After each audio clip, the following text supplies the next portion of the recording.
Boa noite, Ministro António Leitão Amaro. Falemos de o que muda na imigração, segundo as decisões de hoje do Conselho de Ministros. Este está dado um pontapé de saída. Num resumo geral, nota-se uma preocupação. É tudo muito mais restritivo, ou seja, é tudo muito mais difícil para os imigrantes em relação à situação atual. Porquê é que sentiram esta necessidade? Boa noite. Em primeiro lugar, estas medidas são cumprir o nosso programa de governo e cumprir o programa eleitoral. Isso não está em causa. Coisas que já tínhamos anunciado antes e que vão avançando simultaneamente, medidas de integração e medidas de regulação que incluem, em vários casos, restrição de portas que estavam escancaradas quando fechámos a manifestação de interesse ou quando regulamos alguns destes canais. O país precisa, depois de uma transformação tão grande, de um governo que mude a situação e que consiga, simultaneamente, ter regras, fiscalizá-las, para que as pessoas saibam que, não tendo portas fechadas, as pessoas têm que entrar e cumprir as regras, para que possamos, que aqueles que chegam, os receber com dignidade. Aquela situação que encontrávamos antes, quando as portas estavam escancaradas, quando não havia essas tais limitações. Escancaradas pelo PS, é o que quer dizer. Claro, é conhecido, 2017 e os anos seguintes, com a extinção do CEF, era isto. Tínhamos 440 mil pessoas que estavam em Portugal e não conseguiam que o Estado lhes desse o documento a que eles pediram. Nós tínhamos 170 mil alunos nas escolas, que já não eram, passaram de 40 para 170 mil, e não tinham um acompanhamento adequado de mediadores culturais que nós trouxemos. Nós tínhamos pessoas que vieram, imigrantes de CPLP, que não tinham direito a um cartão de residência igual aos outros imigrantes, eram tratados como imigrantes de segunda, não podiam sequer sair de Portugal no espaço Schengen, e nós substituímos esse cartão com a igualdade de circunstâncias entre os imigrantes. Ou seja, nós também temos vindo a adotar medidas de integração, mas há uma necessidade. Mas o PSD, vamos arrumar já a questão política. O PSD, na oposição a esse PS, falava muito pouco ou nada de imigração. O Chega foi o partido que hasteou essa bandeira. Não sorria, deixe-me só terminar a equação. E o crescimento do Chega mostrou ao PSD que esta era uma luta que valia a pena politicamente empreender? Não, não é o crescimento do Chega. Eu acho que posso resumir a resposta desta maneira. Nós falamos e apresentamos soluções de maneira diferente, fazemos soluções diferentes e fazemos-las primeiro. Eu explico. Quero dizer, nós não suportamos esta nova política com mais regras e mais fiscalização num discurso de ódio, de exclusão a imigrantes, coisas que muitas vezes o Chega faz. Nós preparamos e apresentamos soluções constitucionalmente sólidas que respeitam o direito português constitucional e o direito europeu e direitos fundamentais e, por outro lado, muito importante sobre o primeiro. O Chega nunca propôs, como nós o ano passado fizemos, fechar a manifestação de interesse, essa tal porta escancarada que existia, onde entraram quase 1 milhão de pessoas. O Chega não propõe a criação de uma unidade de estrangeiros e fronteiras. Isto é uma polícia de fronteiras na PSP. O Chega, no programa eleitoral agora, há um mês, há 2 meses, não tinha a restrição do reagrupamento familiar, ou sequer do canal CPLP. Há 1 ou 2 meses o PSD já estava com o discurso da imigração. Até Pedro Nuno Santos do PS teve o discurso da imigração. Não é isso que eu lhes quero dizer. O que eu lhes quero dizer é que nas prioridades do PSD antes das eleições de 2024, era muito raro se falasse de imigração. Era só isso que eu estava a dizer. Eu por acaso lembro-me, em março de 2023, creio, quando nós apresentávamos medidas sobre a habitação, também fizemos declarações sobre a imigração e toda a gente atacou. Mas deixe-me recentrar aqui o foco em algumas preocupações que estávamos a ouvir de alguns imigrantes que ouvimos.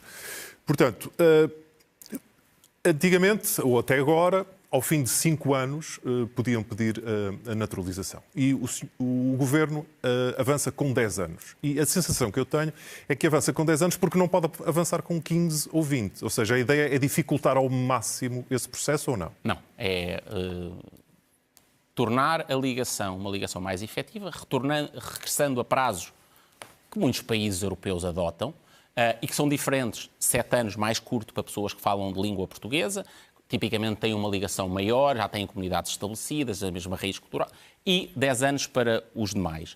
É um prazo que é adequado.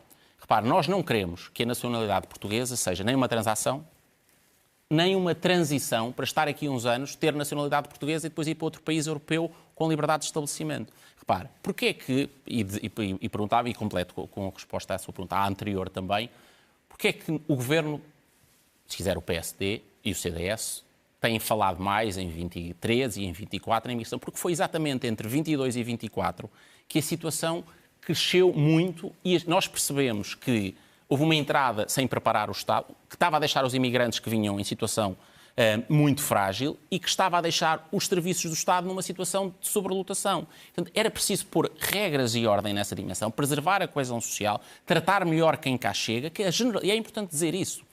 Nós precisamos que os portugueses Mas não confiem. inclui aí um aumento de criminalidade, por exemplo? Não há uma associação estatística entre um aumento muito grande que houve na imigração, mais 1 milhão de pessoas, aumentou 4 vezes, e um aumento na criminalidade generalizada. E, portanto, eu não quero ir por aí. Tal como há outra conversa que é muitas vezes feita, que é de que os imigrantes vêm parasitar as prestações sociais. Isso é falso. Os imigrantes, o grupo de imigrantes que hoje existe em Portugal, paga contribuições para a Segurança Social 7 vezes mais do que o conjunto de imigrantes recebem em prestações sociais. No longo prazo, a conta muda, mas a realidade não é essa. E, portanto, o que é que nós... Mas em termos quantitativos, Sr. Ministro, dada essa importância dos imigrantes, que penso que é inegável, esta nova política de restrição não poderá afetar essa balança comercial? Nós entendemos que não, porque, de facto, houve um crescimento tão grande e tão rápido que era preciso estancar esse crescimento e direcionar portas, que nós não dizemos que têm que estar totalmente fechadas, só não podem estar escancaradas, para a imigração com contrato de trabalho, imigração para estudar e, em casos mais limitados, sobretudo quando há crianças menores que estão em Portugal, para rearrumamento familiar. E as crianças nascidas em Portugal? Porque também aqui há uma alteração importante. Até agora, bastava a criança ter nascido há 1 ano em Portugal para os pais poderem pedir a sua legalização. E o Governo está a aumentar para 3 anos. Porquê? Neste caso das crianças nascidas cá, são portugueses. Nascidas cá, são portugueses, se os pais estiverem em situação legal e estiverem a tempo adequado em Portugal, se, na nova lei, que os pais pedirem, porque antes os pais não precisavam de pedir sequer. Qual é que é a ideia? Que foi identificado um fenómeno que também acontecia de alguma passagem e vinda para gerar nascimento. Eu não queria usar, há quem use expressões como turismo de natalidade, eu acho que isso é agressivo. Utilizando o nosso Serviço Nacional de Saúde. E, portanto, nós achamos que se deve atribuir a nacionalidade. Nacionalidade significa que exerce e tem direitos políticos. É o coração da comunidade política nacional. Ela é justificada e deve ser justificada com condições mais exigentes de ligação afetiva. E, por isso, essa e outras alterações, todas estas alterações procuram sempre a mesma coisa. Regras, perceber que nós precisamos de preservar a coesão social, perceber que, como tratávamos mal muitos imigrantes, mas deixávamos muitos portugueses intranquilos, que é importante preservar essa tranquilidade, que isso eu queria, era uma mensagem importante para deixar. Eu gostava que os portugueses sentissem que nós estamos e confiassem que o Governo está a mudar as regras e a ter regras mais exigentes, para que nós não tenhamos todos que desconfiar de imigrantes, porque essa desconfiança é injusta. Grande parte das pessoas que cá estão trabalha e cumpre as regras. E não é aceitável um discurso que põe uns contra os outros. Muitas dessas pessoas, agora apelo ao seu poder de síntese, muitas dessas pessoas que trabalham e contribuem para o país e que gostam do país e querem cá continuar, muitas delas estão, como sabemos, em calvários nas filas da AIMA. O Governo, pelo que sei, vai criar uma unidade de estrangeiros e fronteiras da PSP. Isto faz-me lembrar, não é o antigo CEF, não é o antigo CEF, é complementar à AIMA existente. E como é que trabalham? Muito bem. Funções de polícia, controle nas fronteiras na entrada, fiscalização em território nacional, nas ruas, e execução de decisões de afastamento de quem está em situação ilegal e não cumpre as regras, isso fica numa polícia. Essa tal polícia que foi desmantelada, o CEF, só que nós não podíamos recriar uma polícia do zero. Estávamos anos a fazer, nunca funcionaria. Nós queremos que ela funcione já.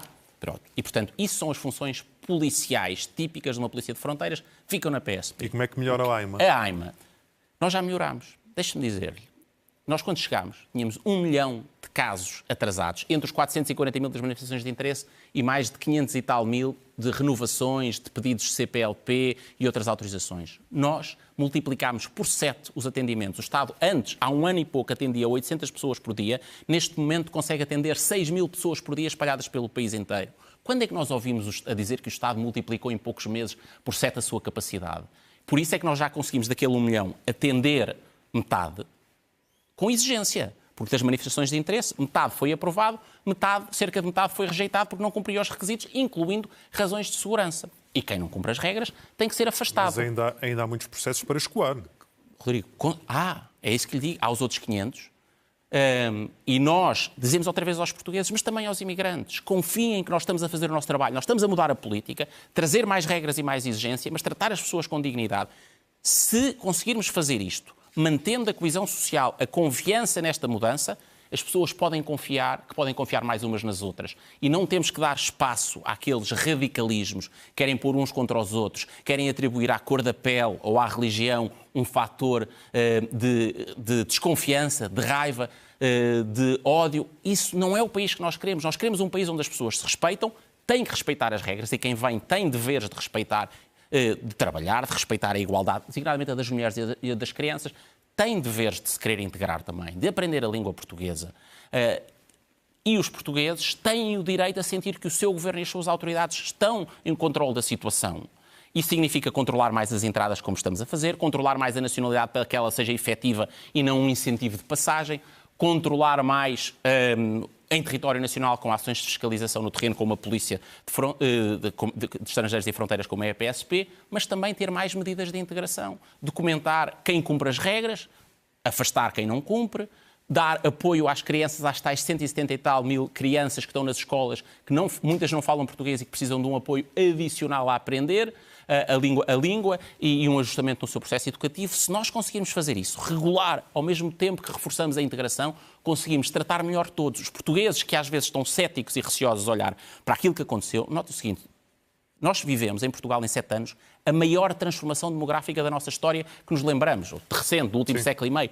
Passámos de 400 mil para 1 milhão e 600 mil, isto significa saltar de 4% para 15% em poucos anos. É uma transformação enorme que naturalmente causa impacto na sociedade e os portugueses têm que saber. Este governo sabe que há impactos na sociedade, está a lidar com eles, desde o que se passa nas ruas, àquilo que as pessoas veem nas escolas, àquilo que percebem que é o esgotamento de vários serviços públicos, a começar pela saúde.